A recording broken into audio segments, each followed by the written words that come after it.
Graça e paz aos irmãos.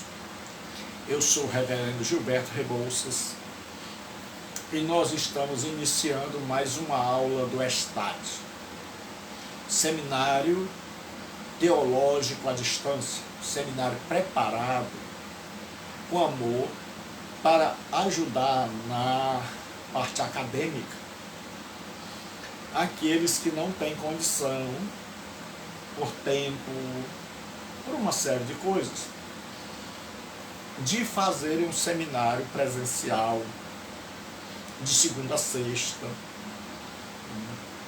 Então nós estamos oferecendo o que vai se tornar comum, que é um seminário à distância. Hoje, desde a criança até o adulto, desde o infantil até as pós-graduações, nós estamos fazendo por meio do ensino à distância, o chamado EAD. Então eu sou o pastor Gilberto Rebouças e nós estamos com esse seminário onde você pode se matricular mandando uma mensagem, certo, para o WhatsApp 9203-7604, certo? Então eu vou colocar aqui, certo, matrículas abertas, WhatsApp.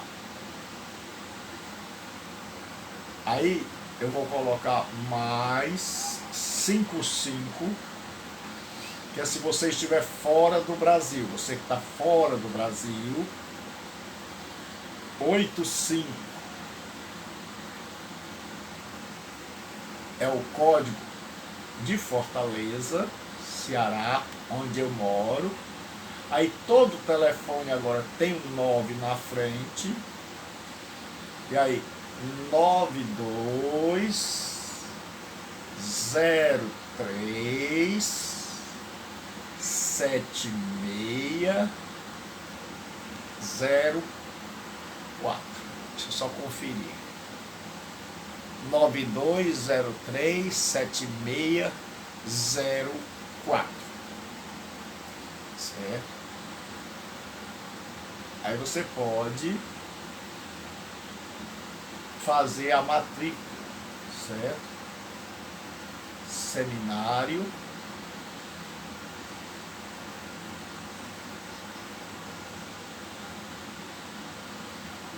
Teológico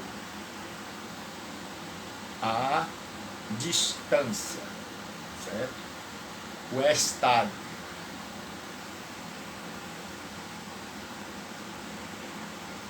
Seminário Teológico à Distância.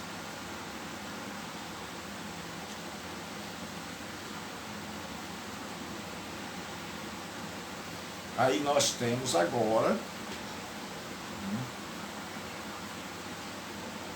então nós hoje vamos estudar, continuar estudando a doutrina da igreja. E antes nós vamos ouvir a música do Asaf Borba.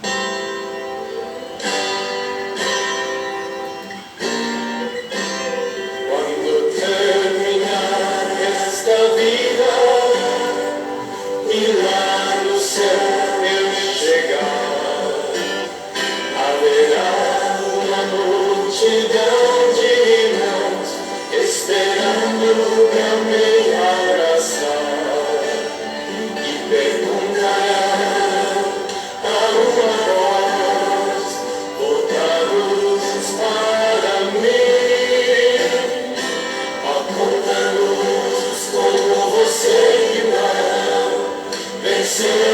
Chegou aqui e falarei de Jesus que me amou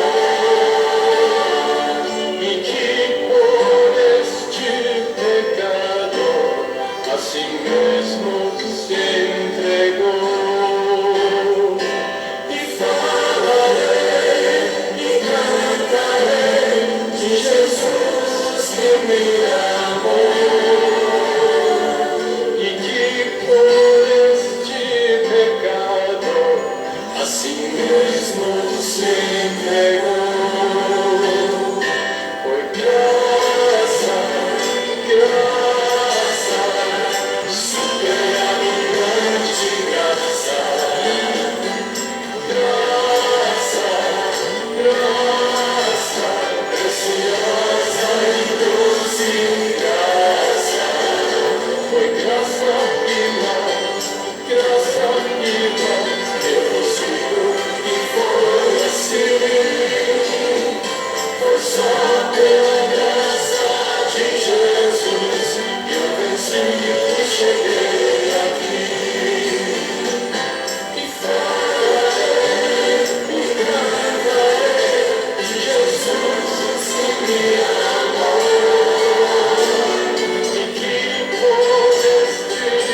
Graça e paz, é por essa graça que nós vencemos. Então hoje, você que tem o material, nós vamos estar estudando sobre a natureza da igreja. A natureza da igreja, certo? A página de número 17, aí no material de aula, no esboço das aulas do professor, você tem aí metáforas que evidenciam a natureza da igreja. Então hoje nós vamos estudar sobre a natureza da igreja. O Arthur White tem alegado que nos escritos de Paulo existe um trinitarianismo implícito.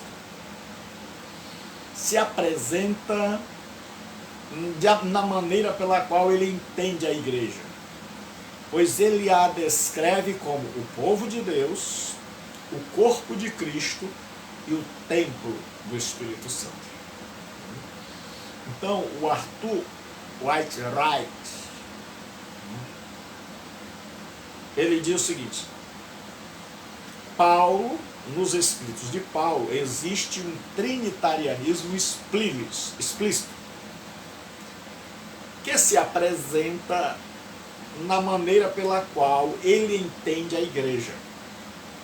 Pois Paulo descreve a igreja como o povo de Deus, o Pai, o corpo de Cristo, a segunda pessoa da Trindade, e o templo do Espírito Santo, que é uma citação do Millard Erickson em seu livro Teologia Sistemática.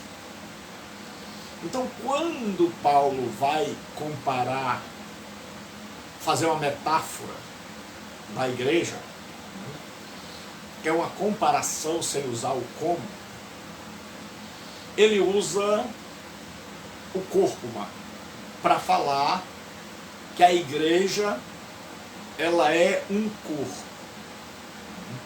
Então nós vamos usar 3 metáforas aqui de Paulo: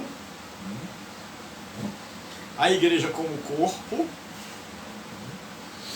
a igreja como um templo e a igreja como a noiva de Cristo. Existem muitas metáforas, mas estas já são suficientes para nós compreendermos a igreja. Então, como eu tenho dito, um dos grandes problemas é que a doutrina da igreja ela é pouco conhecida, por incrível que pareça. Então, para quem não me conhece ainda, eu sou o reverendo Gilberto Rebouças, e eu sou o coordenador deste curso, e se você quer se matricular, tá aí. Se você mora fora, você bota esse 55, que é o código do Brasil. Se você mora fora do estado do Ceará, da cidade de Fortaleza, Então você coloca 85. E você coloca o 9 na frente, aí está aí o número do WhatsApp. Você manda o nome e manda um e-mail para que a gente possa mandar o material de aula e fazer a sua matrícula e dar a você todas as instruções. Então nós vamos ler 1 Corinto, capítulo 12, versículo 14.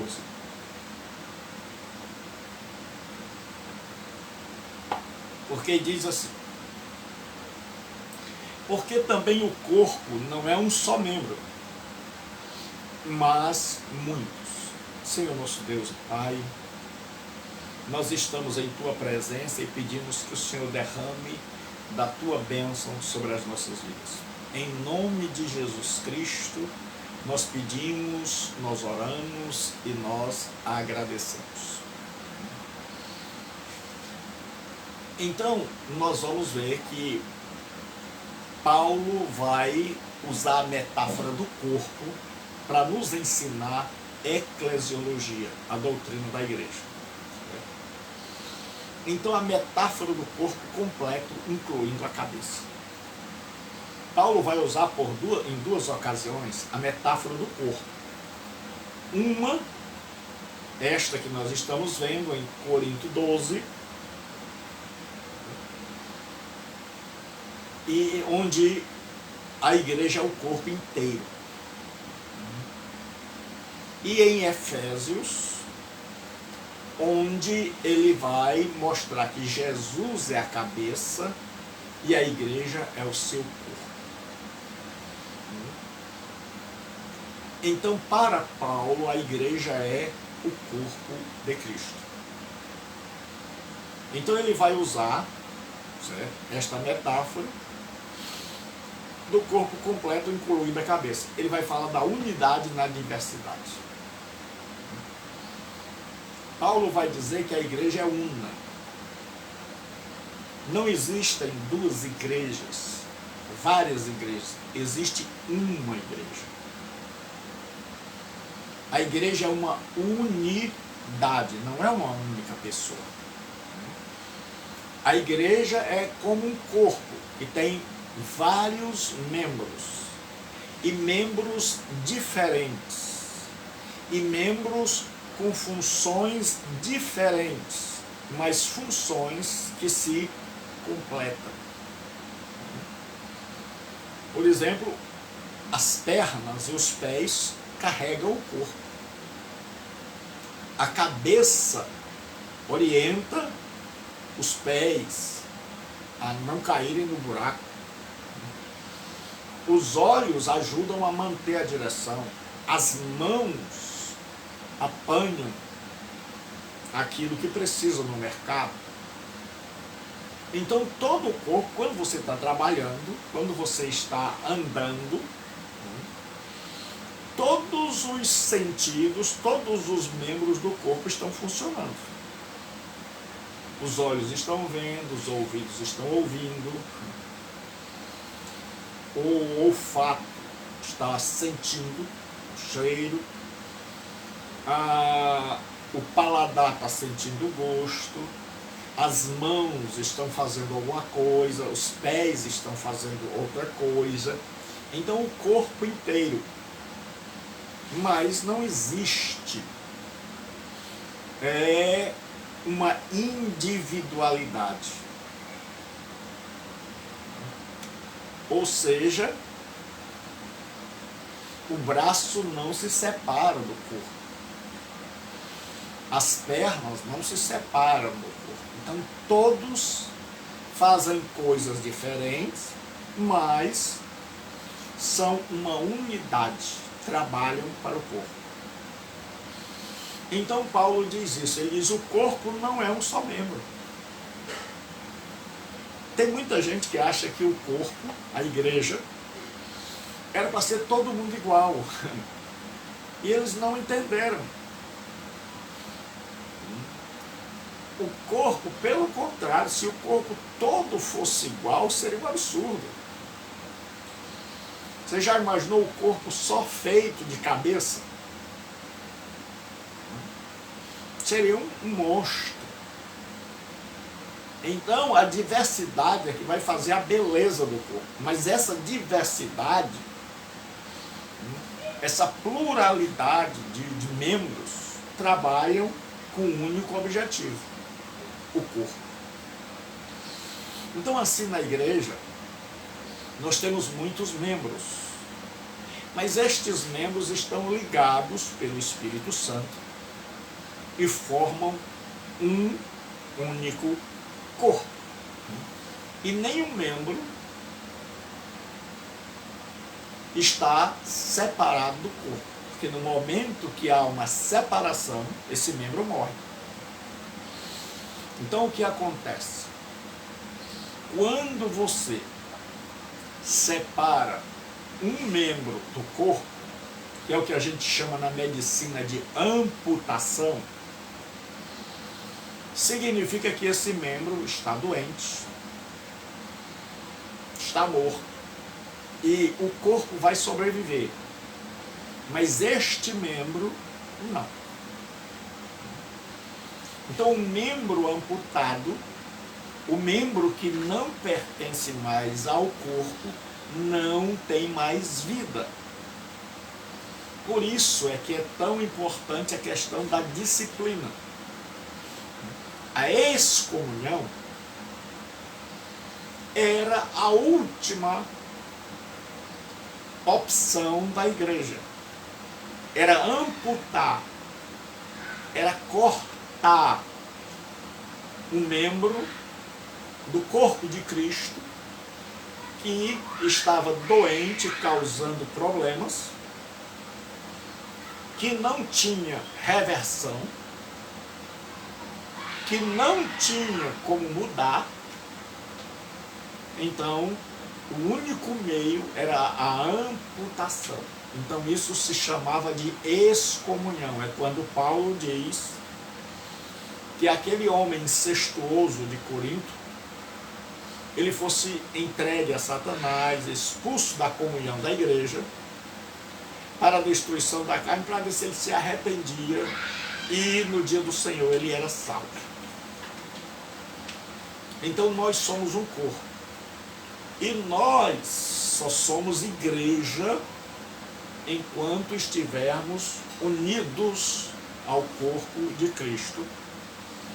E nós já vimos que essa união se dá pelo Espírito Santo.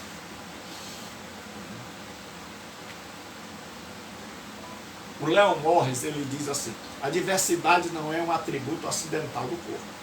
Ou seja, não foi algo como um acidente que aconteceu, mas é sua própria essência. Ou seja, não foi do acaso que a gente nasceu com braços, olhos, ouvidos, mas a gente nasceu já justamente para isso. Deus abençoe Lourdes, Deus abençoe a cada um. Então nós estamos estudando hoje sobre a natureza da igreja. Então o corpo, ele é formado, Paulo vai usar a metáfora do corpo, e nós estamos estudando a metáfora do corpo. Paulo vai nos dizer que o corpo é formado pela totalidade dos membros. Então, uma mão sozinha não é um corpo. Um braço sozinho não é um corpo. O corpo só existe quando nós temos duas pernas, os 10 dedos, o ventre, o tronco, os membros e a cabeça. Então, aí é um corpo. Então, nós sozinhos não somos o corpo de Cristo, mas quando a igreja está unida, ali está o corpo de Cristo. Então Paulo vai dizer o seguinte, que o corpo é formado pela totalidade dos membros. Ele diz: se o pé disser, porque não sou mão, não sou do corpo, não será por isso do corpo? Então ele está fazendo uma pergunta. Qual é a resposta? É claro que ele é. Porque havia, como há em todas as épocas, aqueles irmãos que se sentiam menores, que não expressavam, manifestavam os dons espirituais. Então eles se achavam menores, pequenos. E eles chegavam a dizer que talvez eles não fossem do corpo. E aí Paulo usa essa figura e diz, olha, se o pé disser, ele disse, lembre do seu corpo. Se o seu pé disser, porque eu não sou mão, eu não tenho condição de pegar, não será por isso do corpo? É claro que ele é. Então Paulo está dizendo àqueles irmãos que achavam que não eram do corpo, que eles eram do corpo. Deus abençoe, Márcio. Um abraço ao Marcelo, à Antônia. Convide-os para estarem no seminário aqui com a gente. E se a orelha disser, porque não sou olho, não sou do corpo, não será por isso do corpo? Paulo está fazendo o que a gente chama de pergunta de retórica. Pergunta de retórica é pergunta que você já sabe a resposta, é sim ou não. Então, no caso aqui é sim. Aí ele disse, se todo o corpo fosse olho, seria um negócio absurdo.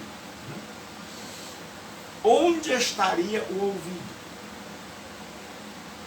E se todo fosse ouvido, onde estaria o olfato? Então Paulo está nos dizendo que o corpo é formado não por um membro, mas por todos os membros juntos. Então a igreja é corpo de Cristo quando ela está reunida. Esta igreja, em todos os momentos, os cristãos verdadeiros estão unidos um ao outro, não apenas no momento em que se reúnem para o culto público, mas estão unidos no mesmo Espírito, pelo Espírito Santo, e formam o corpo de Cristo. Então os verdadeiros crentes do Brasil, da África, do Japão, da Europa, da Oceania, da Ásia, eles estão unidos pelo Espírito Santo. E eles formam a igreja de Cristo. Mas cada um tem dom diferente. Cada um tem função diferente. Só que esta função, ou funções, elas devem ser utilizadas para o corpo. Assim como a minha mão trabalha para, por exemplo, eu suo muito aqui. Então, sem a mão eu não poderia tirar esse suor que fica aqui no lugar do meu bigode. Mas com a mão, então a mão trabalha ajeitando meu óculos, para que eu veja melhor. A mão me ajuda a ajeitar o cabelo, ajeitar a roupa. Né? Já a fala me ajuda a me comunicar. Então aqui eu estou usando a audição, estou usando a visão, os pés, porque então eu preciso me mexer um pouco, porque essa já é a segunda aula que eu dou hoje.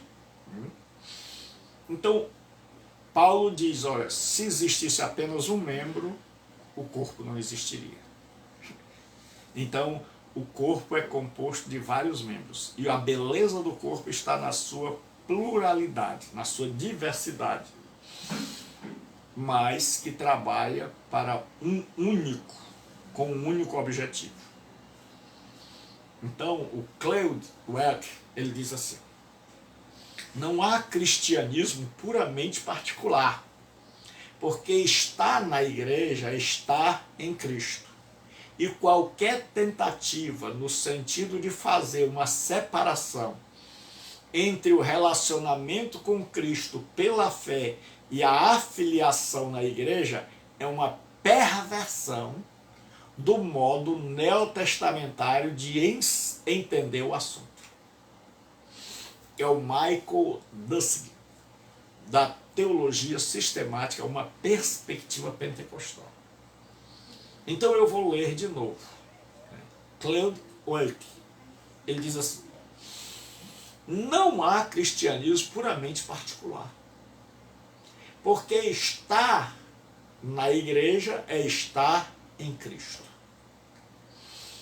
E qualquer tentativa no sentido de fazer uma separação entre o relacionamento com Cristo pela fé e a afiliação na igreja é uma perversão do modo neotestamentário, ou seja, do Novo Testamento, de entender o assunto.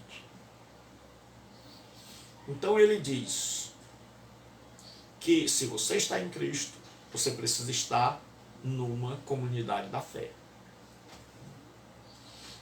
E querer viver um cristianismo sozinho é semelhante a uma mão dizer ao corpo: olha, eu quero que você me corte, porque eu não quero mais andar com você.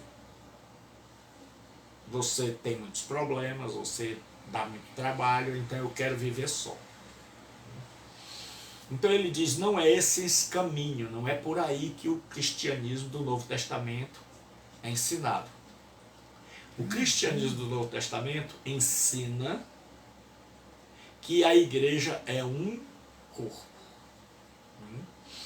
e que eu tenho que estar nele. E assim como os membros do meu corpo, eu não sou perfeito, então, mas nem por isso os membros do meu corpo querem sair. Nem por isso um pé meu vai dizer assim: olha, Gilberto, me corte porque eu não quero mais estar com você. Então assim é na igreja. A gente precisa uns dos outros. Não existe essa história de pessoas sem uma comunidade da fé. Todos os cristãos precisam de uma comunidade da fé. Porque é reunido que nós somos igreja. Se você fizer medicina, você vai ver que existem algumas cadeiras. E essas cadeiras são complicadas. Porque antes e hoje, a pessoa tem que lidar com corpos, com membros, com cérebro. Existem aqueles que são feitos já uma espécie de réplica, mas existe a dissecação. A pessoa abrir um corpo, então tem que ter muito estômago. E aquele corpo é separado. Muitas vezes você vai ver braço, você vai ver órgãos, né? Você vai ver o cérebro, você vai ver um coração. Mas por que que aqueles órgãos estão separados? Porque aquele corpo está morto. Mas nenhum membro do corpo pode estar separado em um corpo vivo. Isso significa que o ensino do Novo Testamento é que nós precisamos de uma igreja para congregar. Então Paulo vai nos dizer, ainda nesse caminho, nessa metáfora de que a igreja é um corpo, ele vai dizer que a eficiência do corpo depende da variedade de membros. A eficiência do corpo depende da variedade de membros. Olha o que ele diz. Mas agora, Deus colocou os membros no corpo, cada um deles como quis. Deus tinha um propósito. E se todos fossem um só membro, onde estaria o corpo? Agora, pois, há muitos membros, mas um só corpo. Então Paulo disse, foi do planejamento de Deus. Quando Deus resolveu criar o ser humano, ele pensou em cada membro e para cada membro ele atribuiu uma função. Então quando esse membro não desempenha a sua função, todo o corpo sofre. Por exemplo, se uma pessoa não enxerga, o corpo inteiro vai ser prejudicado. Se uma pessoa é paraplégica, todo o corpo vai ser prejudicado. Então, o corpo precisa estar com todos os membros sadios e não apenas sadios, mas funcionantes. Assim é a igreja. A igreja precisa que todos os membros estejam ligados, sadios e cada um fazendo a sua parte. É este o ensino do Novo Testamento, é essa a diretriz do Novo Testamento. Os membros do corpo são interdependentes. O que é isso? Significa que um depende do outro. Significa que eu preciso de você, você precisa de mim e nós precisamos dos outros. Significa que no corpo de Cristo, um depende do todos, todos dependem do um. Então não há ninguém independente. No corpo de Cristo não há ninguém que possa dizer: ah, eu não preciso de vocês. Ah, eu me basto. Não, no corpo de Cristo, assim como na igreja, há uma interdependência. Um depende do outro e o outro depende do um. Olha o que Paulo diz. E o olho não pode dizer à mão: não tenho necessidade de ti. Se o olho disser isso, tá um olho muito doido. Certo? Se o olho disser: mão, eu não tenho necessidade de ti, então ele vai ver, mas não vai poder pegar, não vai poder tocar. Então Paulo diz: o olho não pode dizer à mão: não tenho necessidade de ti, nem ainda a cabeça aos pés. A cabeça não pode dizer: ó pé, agora eu não preciso mais de vocês. Ele diz: não tenho necessidade de vós. Então, no corpo de Cristo, que é a igreja, eu não posso dizer: ah, não preciso de vocês. Posso ter meu relacionamento com Deus, só eu. Eu e Deus. Entre mim e Ele. Não. No corpo de Cristo há uma interdependência. Certo? Ninguém é independente. Ninguém pode ser um cristão sozinho, porque não existe o membro de Cristo. O que existe é o corpo de Cristo. Então vou repetir. Não existe o membro de Cristo. O que existe é o corpo de Cristo. Então na igreja, eu preciso do outro, o outro precisa de mim. Assim como a mão não pode dizer ao olho, ou vice-versa, o olho não pode dizer à mão: não preciso de ti, seria uma loucura. Você já imaginou? Meus olhos dizendo: mão, não preciso de vocês. Então eu estava vendo vocês aqui e sem poder tocar no computador. Então, na igreja, um precisa do outro.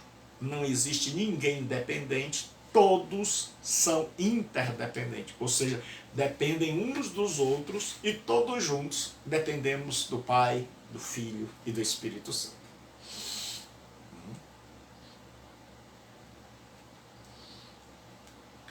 A disposição dada por Deus aos membros do corpo elimina os conflitos e combina tudo num todo harmonioso. Eu acho maravilhoso esse texto de Paulo em Corinto. Olha o que ele diz. Antes, os membros do corpo que parecem ser os mais fracos são necessários. E os que reputamos serem menos honrosos no corpo, a esses honramos muito mais. E aos que em nós são menos decorosos, damos muito mais mais honra, porque os que em nós são mais honestos não têm necessidade disso. Mas Deus assim formou o corpo, dando muito mais honra ao que tinha falta dela, para que não haja divisão no corpo, mas antes tenham os membros igual cuidado um dos outros, de maneira que se um membro padece, todos os membros padecem com ele. E se um membro é honrado, todos os membros se regozijam com ele. Então Paulo está dizendo que há uma disposição dos membros no corpo e ela elimina os conflitos. Ele diz: os membros que parecem ser os mais fracos são necessários. Você vai olhar para o dedo mínimo que nós temos aqui. Nós temos o dedo mínimo no pé. Em nós, parece que ele é o dedo que tem menos força. O dedo do pé, a gente fica perguntando para que ele serve. Mas nenhum de nós quer cortar. Porque eles são necessários. Certo? Ou seja, se tirar, já mexe com a beleza do corpo. Se tirar um dedo do pé, já vai fazer falta. Então vai mexer no equilíbrio. Então tudo que Deus fez de tal maneira que esses que parecem ser de pouca utilidade, na verdade são de muita utilidade. Então na igreja de Corinto havia aqueles crentes que achavam assim: eu não sei pregar, eu não sei ensinar, como hoje. Eu não sei falar língua estranha, eu não falo língua estranha, eu não tenho o dom da profecia. Então eles se achavam uma espécie de crente de segunda classe, inválidos. E Paulo diz: vocês são preciosos. Vocês fazem parte do corpo. E sem vocês, o corpo ficaria feio, horroroso, mutilado. E aí ele diz assim: e os que reputamos menos honrosos no corpo, a esses honramos muito mais. E aos que em nós são menos decorosos, damos muito mais honra, que são os órgãos de reprodução e evacuação.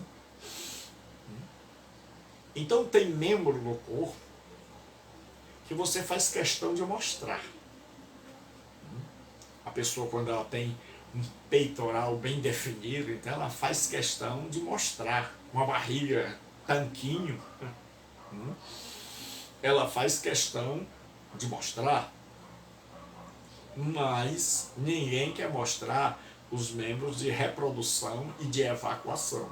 Então estes membros têm a roupa íntima. Estes membros são mais bem cuidados.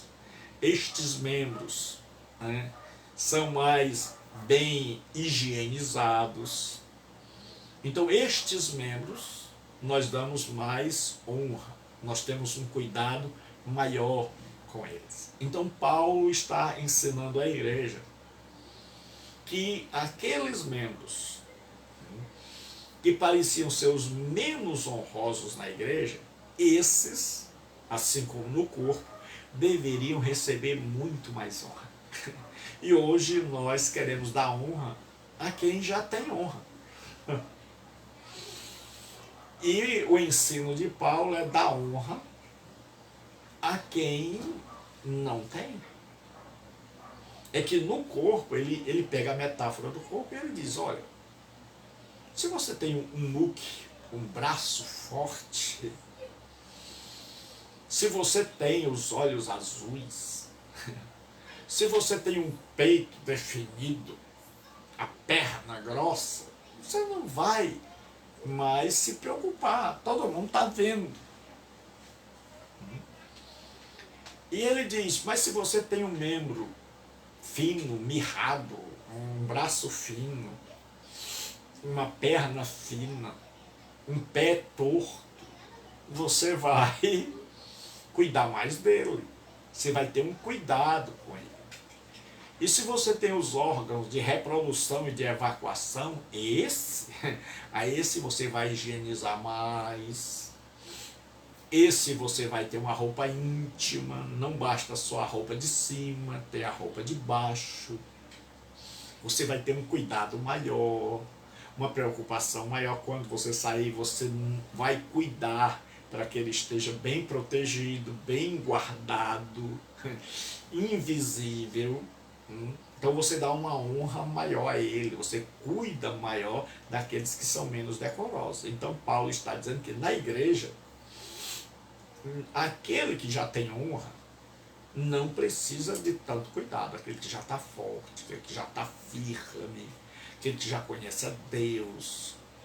Mas a gente precisa ter cuidado daqueles que são menos decorosos, daqueles que vieram de uma vida de droga, daquelas pessoas que têm fraquezas, que vivem caindo, que não têm posição social, que são necessitados. Estes precisam de um olhar melhor da igreja, de um carinho maior. Mas o que nós fazemos?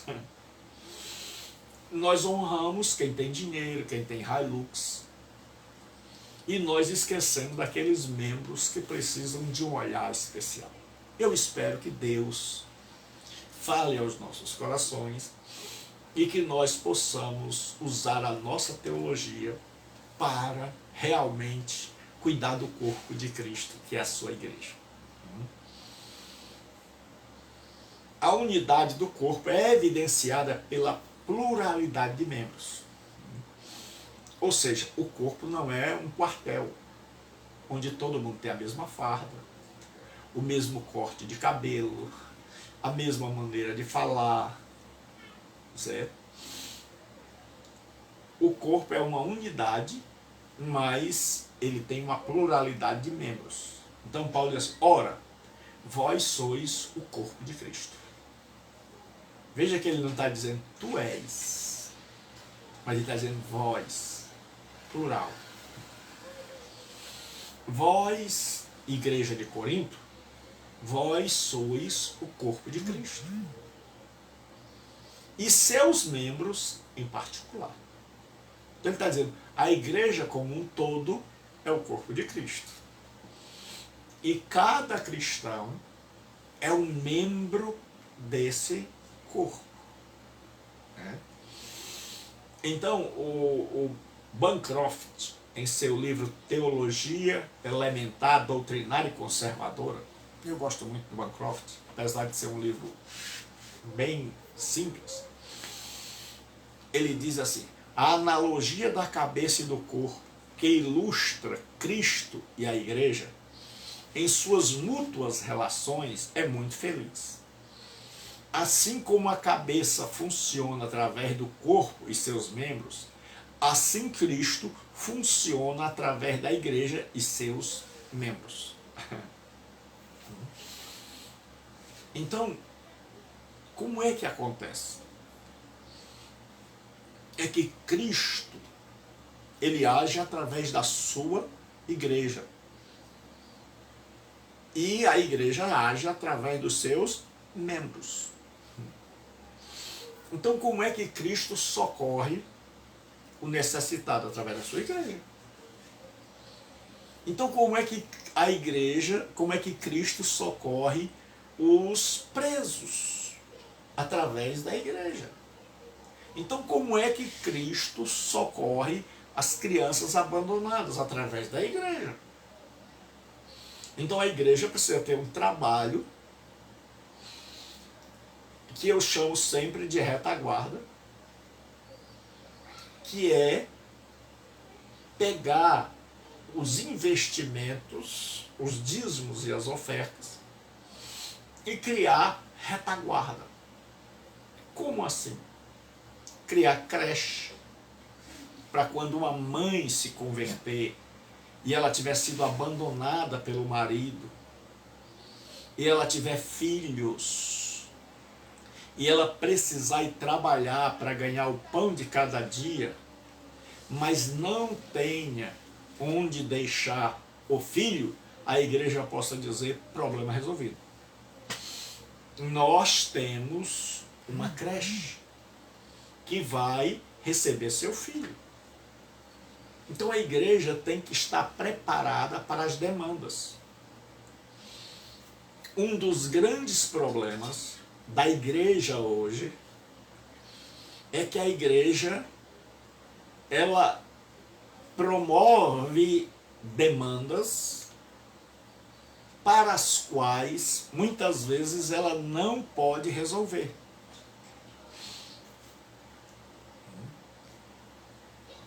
Eu vou explicar de novo. Ela promove, quando você prega o evangelho,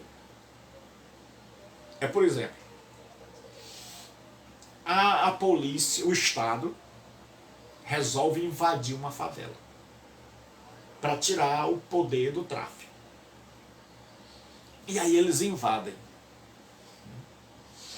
E aí os bandidos fogem ou morrem. Mas o Estado entrou. Só que o Estado precisa agora de uma retaguarda. Precisa agora, a polícia precisa de quê?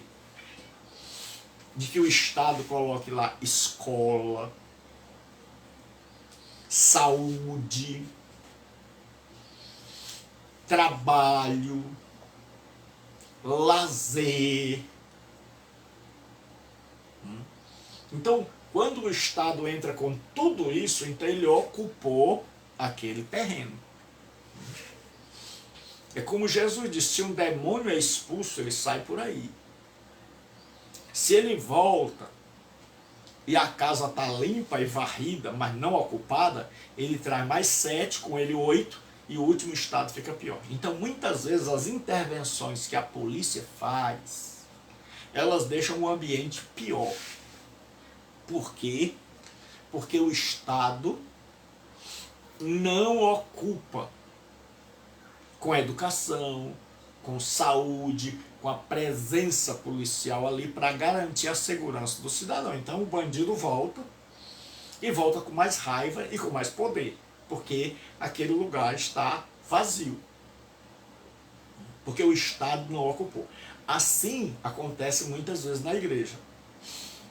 Então era melhor que você não tivesse nem atacado. Então assim acontece na igreja. Nós criamos estratégias de evangelismo. Nós vamos pregar. E nós começamos a criar templos, igrejas, levantar missionários, e a gente vai pregar. Só que quando eu vou pregar o evangelho, eu vou suscitar, eu vou levantar demandas. Ou seja, com a pregação do evangelho virão pessoas do mundo da droga, pessoas da pobreza, pessoas do mundo da prostituição, pessoas de todas as áreas da sociedade vão ser atingidas pelo poder do evangelho. E aí, muitas vezes eu não tenho como ajudar essa pessoa. Então essa pessoa entra na igreja e até quer ficar, mas ela não pode. Porque ela não tem com quem deixar o filho, ela não tem uma creche. Porque se ela era uma prostituta e ela ganhava o dinheiro do jeito que você sabe, ela agora precisa de um emprego. E se a igreja não tem um meio, que a igreja não é uma agência de emprego, não é um Cine, mas a igreja deveria ter pessoas especializadas em direcionar, em fazer encaminhamentos. A pessoa chegou, constatou-se o problema, encaminha para aquele setor. E aí a pessoa diz: olha, eu vou te dizer como você faz para conseguir retornar aos estudos, conseguir um emprego. A gente vai te ensinar como fazer aqui um currículo. A gente vai te ensinar onde é o Cine. A gente vai te ensinar quais são as possibilidades, quais são os órgãos governamentais que você pode procurar, como CRAS. Então, em todo bairro, muitas vezes a pessoa não sabe onde procurar. Então, toda igreja deveria ter como um corpo isso. Eu encontrei uma moça que ela disse: pastor, eu estava lá na minha sala e ela foi varrer. E ela disse: pastor, eu tenho às vezes uma inveja dessas moças aí da igreja que são médicas, advogadas, e eu aqui varrendo. Eu disse: mas tem jeito. Ela disse: como? Eu disse: então sente aí. Ela disse: mas posso? Eu digo: claro, deve. Eu fui explicar a ela onde ela poderia fazer um supletivo.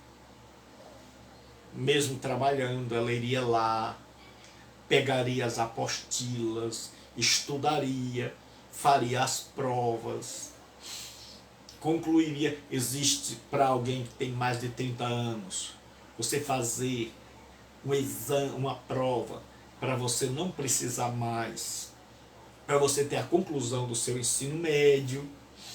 Então eu fui mostrando a ela como ir no CRAS, como procurar o FIES, né? Como procurar os órgãos do governo que podem ajudar uma pessoa. Então a igreja tinha que ter esse setor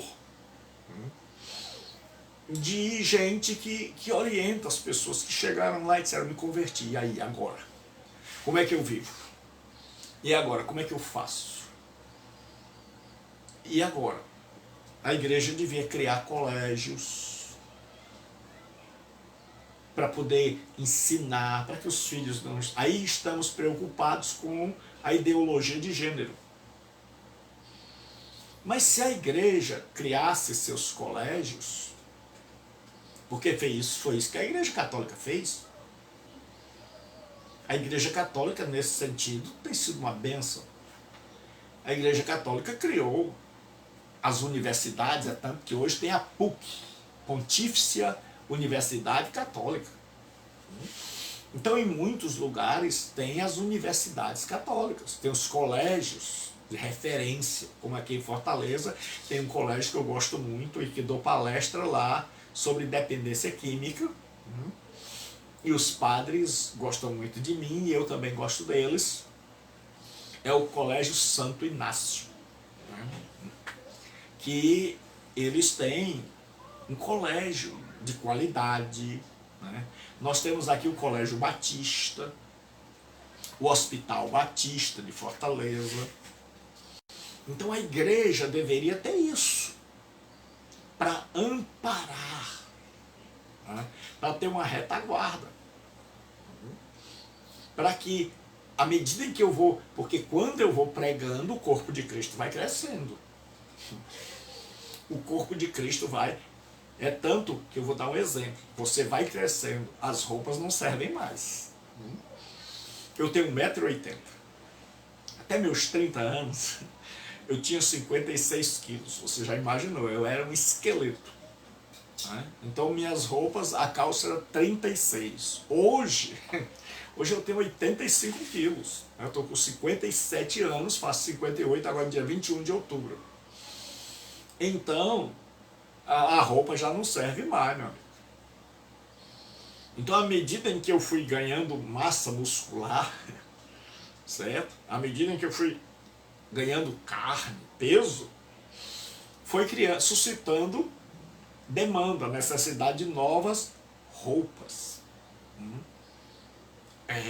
Então, à medida em que a igreja cresce, ela levanta necessidades. E muitas vezes a igreja cresce, mas não tem como dar conta das ex-prostitutas que chegaram, dos ex-homossexuais que chegaram, das pessoas que estavam envolvidas com droga. Então a pessoa vem, fica por ali, sem saber o que fazer, quer prosseguir, mas não tem um amparo, não tem uma diretriz. O corpo não funcionou bem, o corpo não assimilou aquela pessoa, e aquela pessoa, mais dia menos dia, volta para a droga, volta para a prostituição, volta para o homossexualismo, porque ela não foi orientada, porque ela não foi socorrida, porque ela não foi ajudada, porque as pessoas pensam que ser igreja é simplesmente pregar e ganhar, e depois a pessoa que se vire para dar um jeito na vida. Não. Jesus não disse só ide, prega o evangelho, quando a pessoa aceitar, você abandona. Não. Nós temos que cuidar da pessoa no seu todo. Então o que acontece? A metáfora do corpo como a igreja e a cabeça como Cristo. Agora nós vamos para a segunda metáfora. Na primeira metáfora que Paulo usa, tem um pouco d'água, Paulo compara a igreja ao corpo inteiro, incluindo a cabeça. Na segunda, em Efésios, capítulo 1, ele compara a igreja ao corpo, sendo que a cabeça agora é Cristo. Então ele diz que o Pai constituiu Cristo como cabeça da igreja, que é seu corpo. Olha o que diz. O que manifestou em Cristo, ressuscitando dos mortos e pondo à sua direita nos céus, acima de todo o principado. Então Jesus Cristo está acima de tudo, e potestade, e domínio, e de todo nome que se nomeia. Portanto, a igreja não deve temer a nenhum espírito maligno, a nenhuma entidade, a nenhuma força maligna, porque o Senhor da igreja está acima de tudo. De todo nome que se nomeia, não só neste século, que é como o judeu dividia o mundo, o século presente e a era vindoura, mas também no vindouro. E sujeitou todas as coisas a seus pés. Então o Pai sujeitou tudo que há no universo, todas as forças, inclusive as forças hostis e principalmente a Cristo. Todas estão sujeitas ao seu governo e estão subordinadas a ele e debaixo da sua autoridade. E diz assim, e sobre todas as coisas, e quando diz panta, quer dizer todas as coisas. E todas as coisas são todas as coisas mesmo. O constituiu como cabeça da igreja. Então o Pai constituiu Jesus o Kefalé, o Rosh no Antigo Testamento, o líder supremo. Então o líder supremo não é o pastor, o líder supremo não é o apóstolo, nem o Papa, com todo respeito à Igreja Católica. Mas o líder supremo da igreja é Jesus Cristo. E o constituiu como cabeça da igreja, que é o seu corpo. Então a igreja é o corpo de Cristo. A plenitude daquele que cumpre tudo em todos. Então nesse texto agora, Jesus é o líder.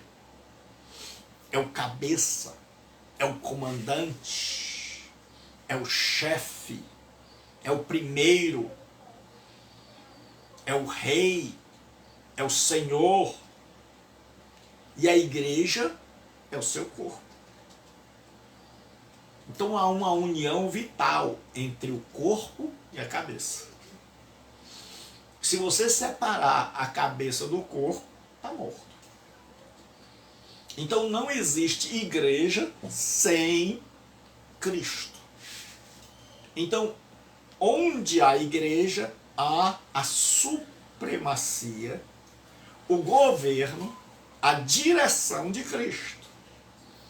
Então, qualquer grupo religioso que não se submeta à orientação, ao governo, à direção de Cristo, não pode ser chamado de igreja.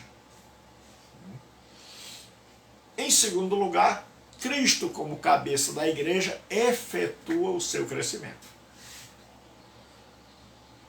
Paulo diz assim: antes, seguindo a verdade, em amor, cresçamos em tudo. Então a igreja ligada a Cristo, ela vai crescer, não apenas numericamente, mas qualitativamente, em qualidade. Aí assim, cresçamos em tudo naquele que é a cabeça, Cristo, do qual todo o corpo, que é a igreja, bem ajustado e ligado pelo auxílio de todas as juntas e ligaduras. Então esse corpo tem que estar todo ligado, conectado. Ele diz, segundo a justa operação de cada parte. Então a primeira coisa que Paulo diz é que Cristo é o cabeça. E o corpo possui vários membros. Mas esses vários membros têm que estar colados, conectados um ao outro, através das juntas e ligaduras. E ele diz, segundo a justa operação de cada parte, ou seja, cada um fazendo aquilo para o qual Deus designou. Ele diz, faz o aumento do corpo. Então esse corpo vai crescer tanto em quantidade como em qualidade, para a sua edificação em amor. Então cada um. Então Paulo diz três coisas.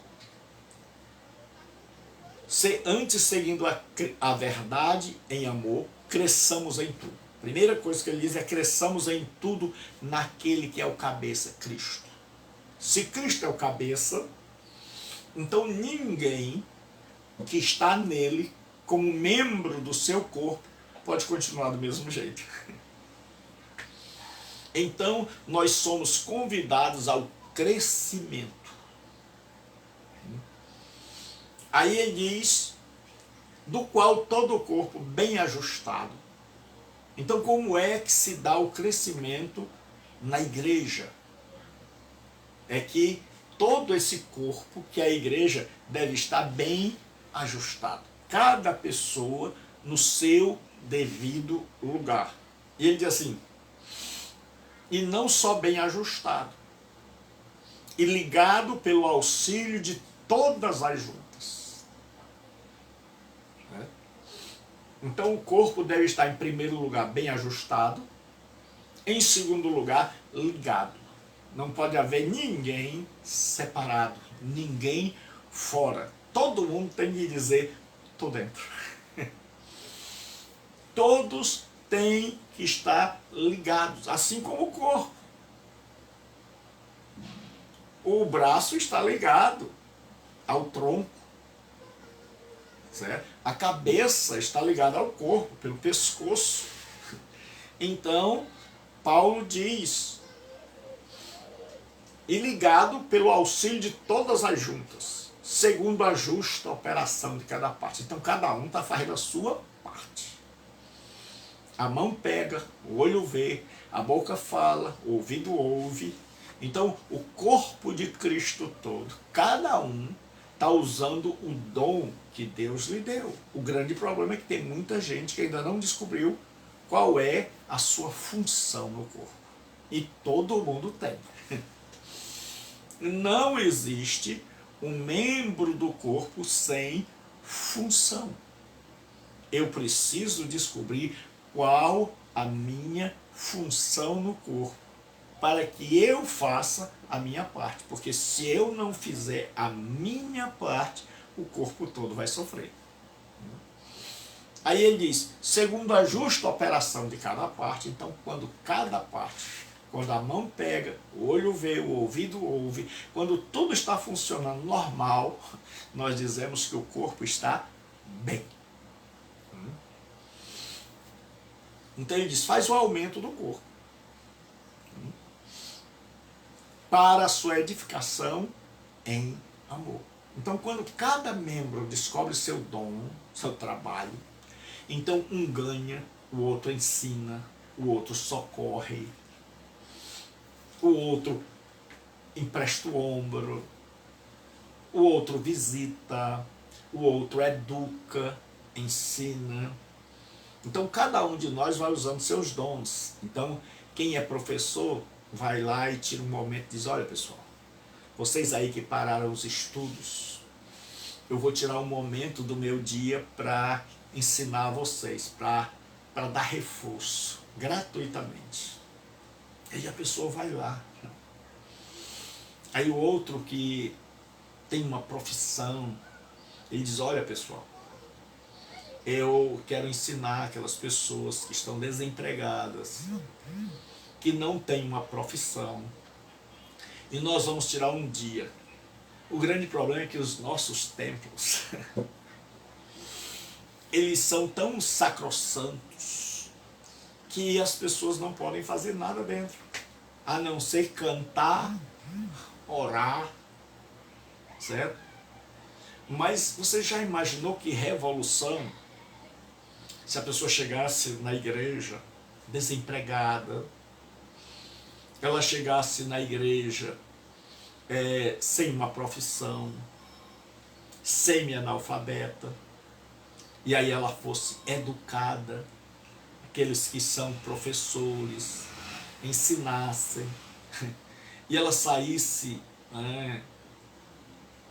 para fazer um EJA, educação de jovens e adultos, e ela aprendesse inglês. Você já imaginou como seria lindo o testemunho de uma igreja, que aqueles que sabem falar inglês chegassem e dissessem, vem aqui, quem tem interesse em aprender uma segunda língua, venham aqui que nós vamos ensinar a vocês. O grande problema é que a gente só quer ensinar a Bíblia. E aí a gente pensa que Deus só mandou ensinar a Bíblia. Aí, segundo a justa operação de cada parte, aí o outro que é eletricista, que é pedreiro, que é encanador, bombeiro hidráulico, que é professor, chega e diz assim, olha pessoal, nós vamos ensinar o que é torneiro mecânico. As pessoas que têm uma profissão chegam e dizem assim, porque aí você está ganhando pessoas para trabalharem com você. Assim, venham aqui que nós vamos ensinar uma profissão.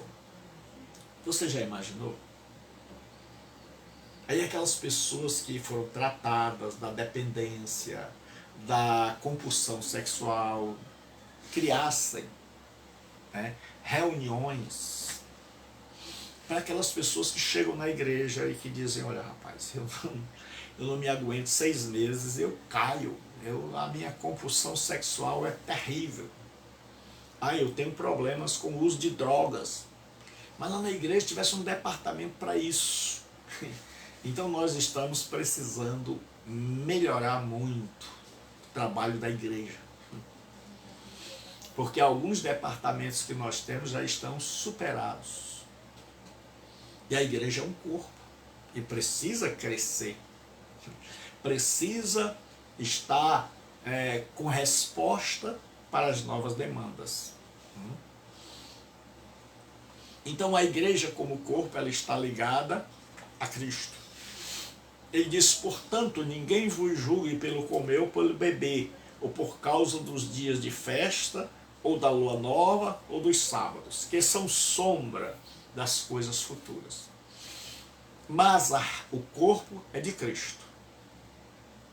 Ninguém vos domine a seu bel prazer, com pretexto de humildade, culto dos anjos, metendo-se em coisas que não viu, estando debalde inchado na sua carnal compreensão e não ligado à cabeça, da qual todo o corpo, provido e organizado pelas juntas e ligaduras, vai crescendo em aumento de Deus. Então, à medida em que o corpo está ligado a Cristo, e cada membro deste corpo vai se ligando ao outro, e cada membro vai desenvolvendo a habilidade, a capacidade, o dom recebido por Deus desde o nascimento, e vai colocando esses dons na direção de abençoar o próximo, esta igreja vai crescendo. Então o grande problema é que nós temos muitos dons, mas esses dons não estão sendo utilizados para a glória do corpo de Cristo. Eu vou dizer de novo, um dos grandes problemas da igreja é que nós temos dons, que Deus nos deu dons, mas que devido à nossa miopia, devido à nossa compreensão apequenada, nós não estamos desenvolvendo o potencial que a igreja tem. Como assim, professor? É que na igreja nós temos pessoas que Deus deu dom para estudarem medicina. Deus deu dons a pessoas para fazerem um curso de enfermagem ou de técnico. Na igreja, Deus deu dons às pessoas para fazerem engenharia, para serem profissionais, pedreiros, eletricistas, bombeiros. E muitas vezes nós achamos que isso não é dom. Então nós usamos essas coisas simplesmente para ganhar o pão de cada dia. Nós não usamos estas habilidades, estes dons que Deus nos deu, porque nos ensinaram que dom é só língua, profecia, visão. Então nós não usamos esses dons para o crescimento da igreja. Então nós não ensinamos na igreja matemática, português, ciências. Nós não ensinamos na igreja as pessoas a trabalharem e a ganharem a sua vida e a conseguirem um trabalho decente, a ter qualidade de vida. Então muitas pessoas têm o talento, mas acham que não é talento. Têm o dom, mas acham que não é dom. Então não usam esse dom dentro como igreja, só usam esse dom como pessoa física. Só usam esse dom para ganhar o sustento. Então cada pessoa precisa... Você já imaginou se o professor ensinasse matemática, português? O grande problema nosso é que, como eu disse, a nossa miopia acha que nós temos que ensinar é Bíblia. E aí muita gente não sabe interpretar a Bíblia porque não sabe português.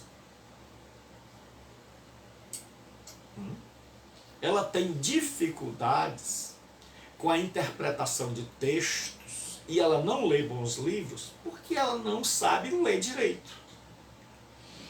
E ela tem dificuldade de interpretar a Bíblia. Então nós temos um monte de talentos que não estão sendo utilizados. nós temos pessoas que têm o talento, a habilidade na cozinha, e nós temos gente desempregada, mas nós não temos pessoas que dizem assim, olha rapaz, o que eu aprendi na cozinha, eu vou tirar um dia na semana para ensinar as pessoas que querem arranjar um emprego na cozinha de um restaurante ou montar seu próprio negócio. E aí o maridão e a família vai ser abençoado. E a pessoa diz, eu quero aqui. E o pastor diz, olha pessoal, nós vamos fazer uma reunião para que esse ano a nossa igreja vai explodir. Como assim, pastor? É que nós vamos ter curso para bombeiro hidráulico. Aí o pessoal já vai começar a dizer, vixi, já entrou na carne. Porque eles pensam que isso não é dom. Então tem um monte de gente na igreja que joga contra. É que faz gol contra. É gente que tem a visão pequena. É gente que acha que dom e o que é ensinado na igreja é só o espiritual. O material, a pessoa deve aprender lá fora. É gente que fez uma separação em coisa espiritual, é cantar, orar, louvar, ler a Bíblia, e trabalhar, cozinhar essas coisas, isso não é espiritual. Quem foi que lhe disse? Há controvérsias. Então você já imaginou? Tivesse um ministério assim, olha, nós vamos ter aqui na igreja pessoas que vão ensinar a pessoa a trabalhar num emprego, a cozinhar, pessoas que vão ensinar, dar aula aqui sobre saúde, saúde da família, sobre cuidados, primeiros socorros. Então você veria uma igreja atuante, uma igreja que vai passando na rua, a pessoa sofreu um acidente e o cristão é o primeiro que está lá, pode deixar. Porque, rapaz, essa pessoa vai morrer. Não, vai morrer não, porque lá na igreja eu aprendi como prestar os primeiros socorros. Aí a igreja, uma pessoa vai dizer, rapaz, que igreja é essa?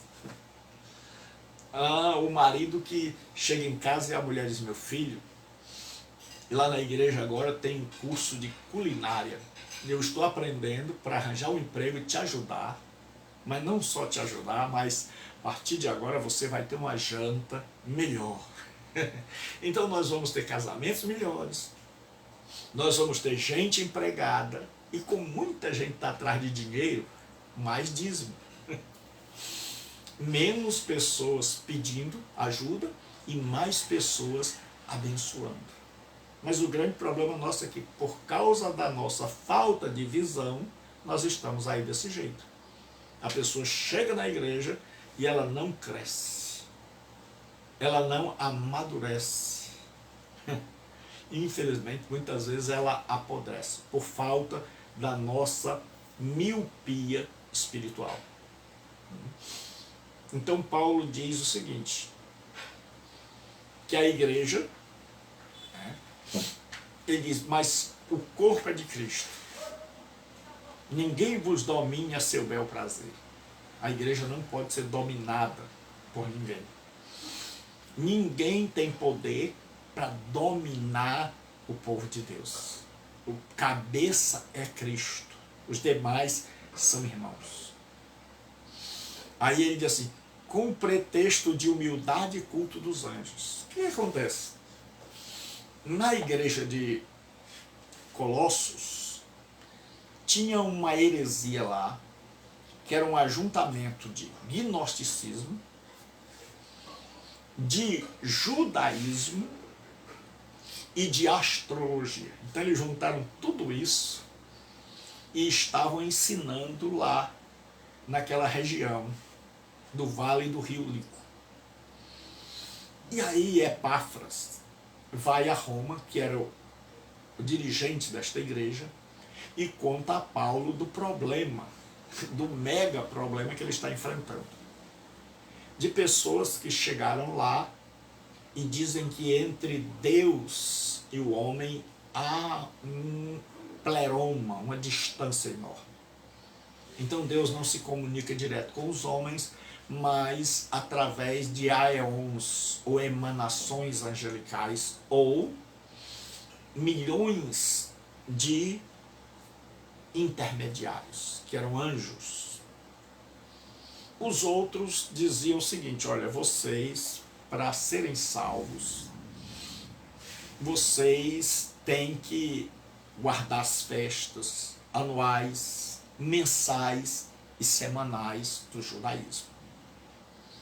E tinha outros que eram da astrologia que diziam o seguinte: olha, vocês, naquele mundo, era um mundo cheio de superstição. Então o pessoal acreditava que os planetas eram habitados por seres espirituais, chamadas de estoiqueias.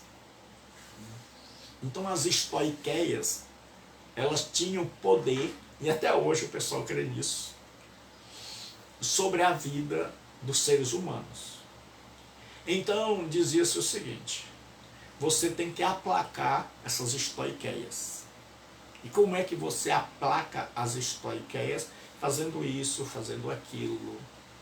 Então você tem que fazer essa festa, você tem que ser uma pessoa ascética, praticar o ascetismo.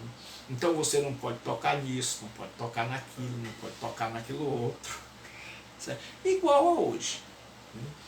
Então você chegava na igreja de Colossos, e você chegava até bom da cabeça, mas aí acabava surtando. Porque tinha uma turma que dizia o seguinte: Deus está muito longe de você.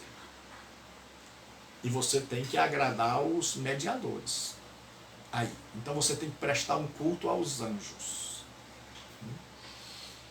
Outros acreditam que eles estavam dizendo assim: nós somos tão bons, tão espirituais, que nós já estamos cultuando lá em cima com os anjos.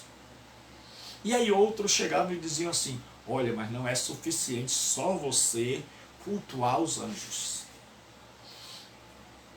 Você precisa cumprir os rituais do judaísmo.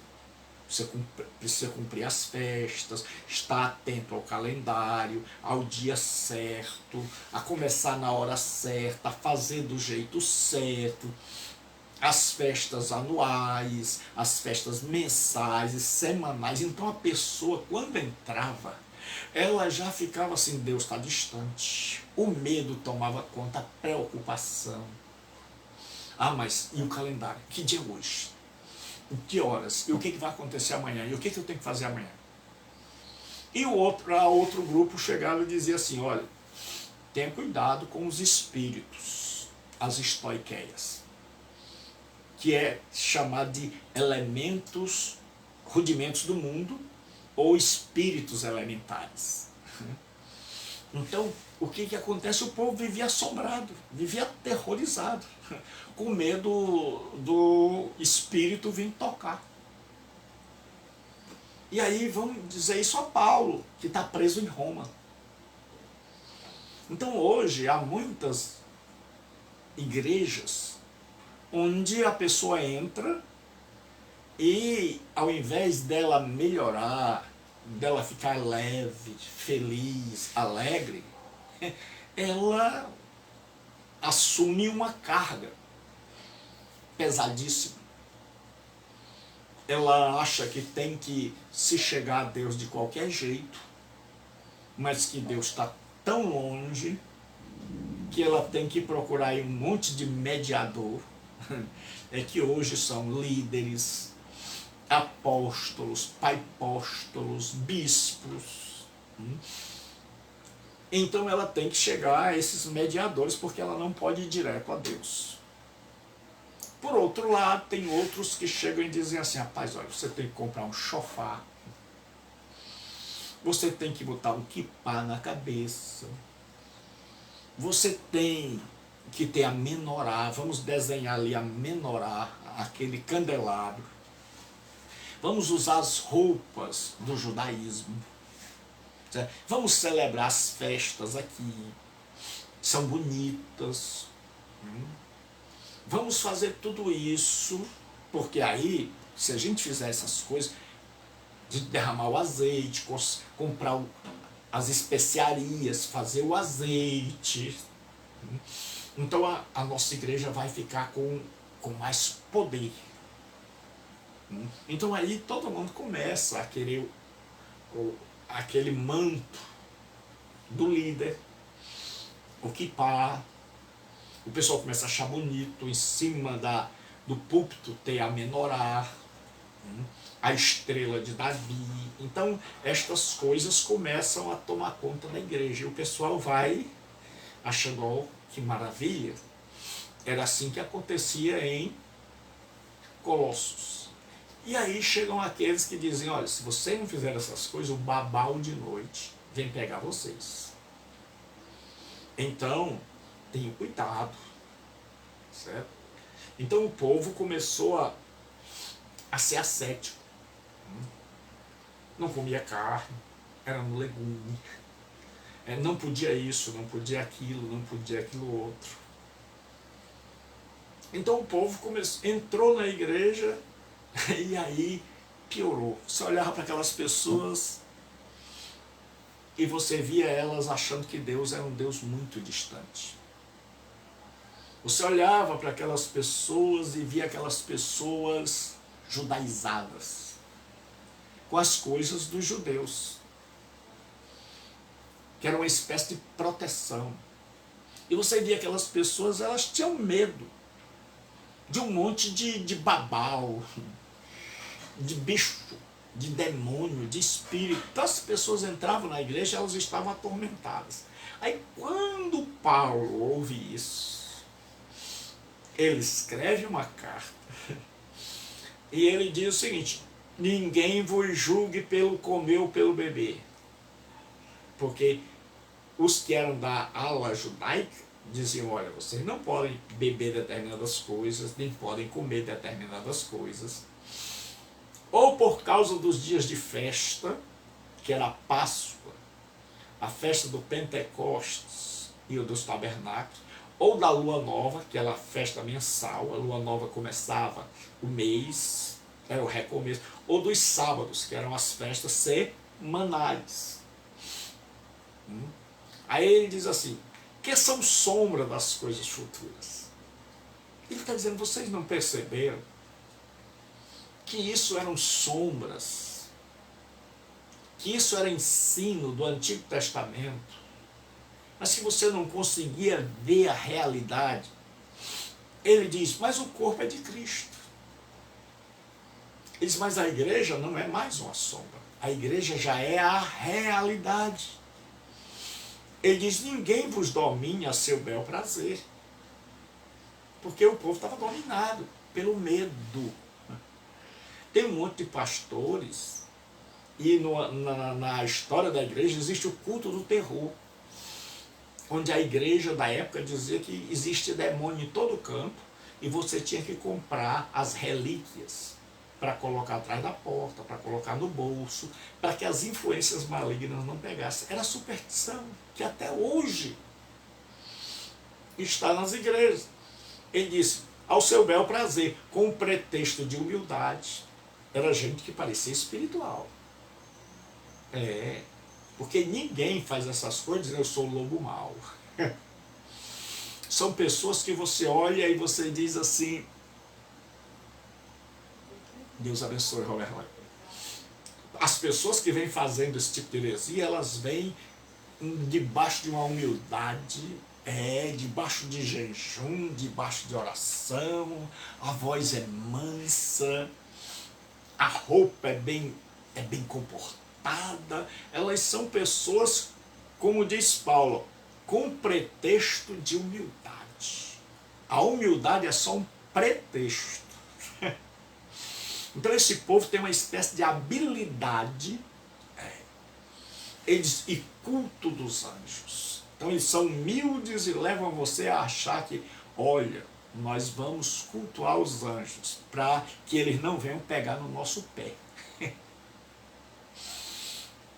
E aí ele diz assim, metendo-se em coisas que não viu, estando debaldes inchados na sua carnal compreensão.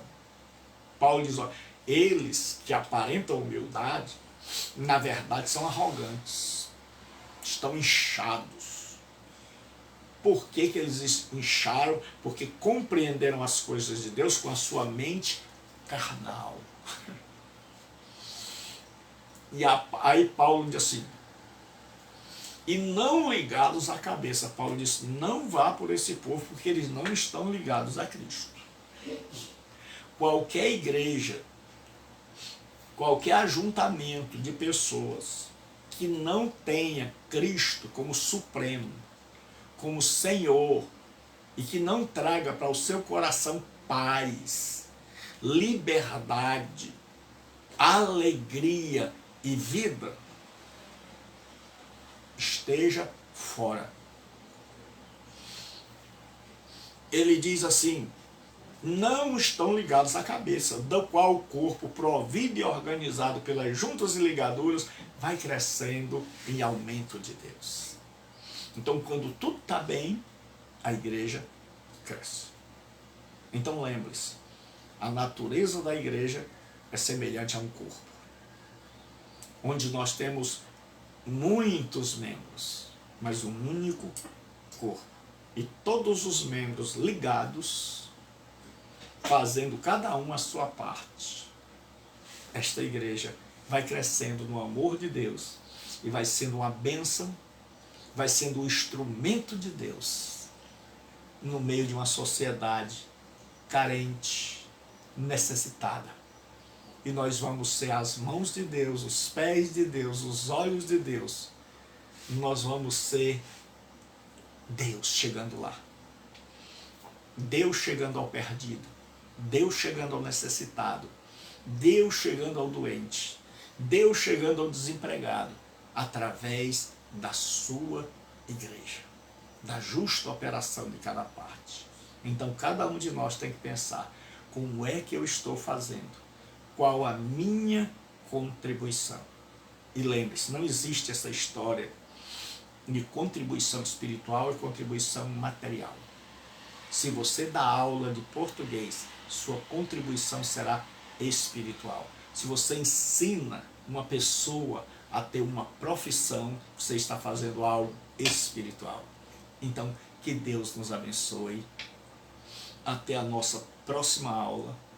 E você que quer se matricular neste seminário à distância, o Estádia Seminário Teológico à Distância. Esse seminário foi criado para ensinar pessoas que não podem estar de segunda a sexta. E a tendência, agora tem muita gente que não sabe, mas a tendência agora, principalmente depois da pandemia, é que o ensino seja assim, à distância. Você na sua casa e o professor no lugar dele. Então hoje muitas universidades já estão usando o método EAD, que é esse método que eu uso. Então você querendo se matricular, mande uma mensagem para o WhatsApp 9203-7604, que já tem aí, e faça sua matrícula. E amanhã ao meio-dia, de segunda a sexta, queria mandar um abraço para o meu amigo Robert Lan, dizer que eu estou com saudade. É um amigo que há muito tempo eu não vejo. E dizer para todos vocês que divulguem o curso. Fale para pessoas que você sabe que precisam aprender. Porque muitas vezes a pessoa não faz, não é porque não quer, é porque não sabe. Então divulgue o curso. Diga, olha, tem um curso à distância que você pode fazer lá da Europa. Nós temos irmãos. O Pedro Zúñiga, que aparece aqui, ele é de Moçambique. Nós temos o Delano, certo? O Delano, que é de Bruxelas, na Bélgica. Então nós temos gente de todos os lugares. Então chame pessoas para estarem estudando conosco. Convide amigos, mostre a ele as aulas, certo? E vamos ver se a igreja compreende o seu papel. Então, Deus abençoe, fique com Jesus, até amanhã, ao meio-dia de segunda a sexta, nós temos o nosso estudo bíblico, as parábolas de Jesus. Então, você não pode perder, de segunda a sexta. E terça e quinta, às 20 horas, o nosso estudo aqui. Quarta-feira, a aula do CETAD. Então, quase todos os dias você vai estar me vendo aqui. E tem o meu canal no YouTube. Tem quase 500 mensagens lá com aula. O Robert Lang pode pegar as aulas lá. É Gilberto Rebouças. Você escreve tudo minúsculo. Você vai no YouTube e bota Gilberto Rebouças, com U e C cedilha, Sas com C cedilha, Gilberto Rebouças, e você vai encontrar lá uma multiplicidade de pregações, aulas, tudo. Então fique com Deus, Deus abençoe e ore pela minha saúde. Ore para que Deus me dê força para realizar aqui. Eu não posso fazer tudo. Eu não sei ensinar ninguém a ser bombeiro. Mas eu sei ensinar a palavra de Deus. Eu sei ensinar algumas disciplinas. Então eu estou procurando fazer a minha parte. E cada parte, diz Paulo, deve fazer a sua parte. Então você tem uma parte. Você sabe de algo. Você pode ser um instrumento de Deus. E nós precisamos orar para que os pastores abram a mente para ver que o trabalho de Deus é bem mais abrangente do que o que nós geralmente imaginamos. Que Deus abençoe. Boa noite e até amanhã ao meio-dia. Ore por mim, por favor, em nome de Jesus, e divulgue o curso. Compartilhe aí nas tuas redes sociais. Deus abençoe. Um abraço especial para o Robert Lang. Fique com Deus, em nome de Jesus.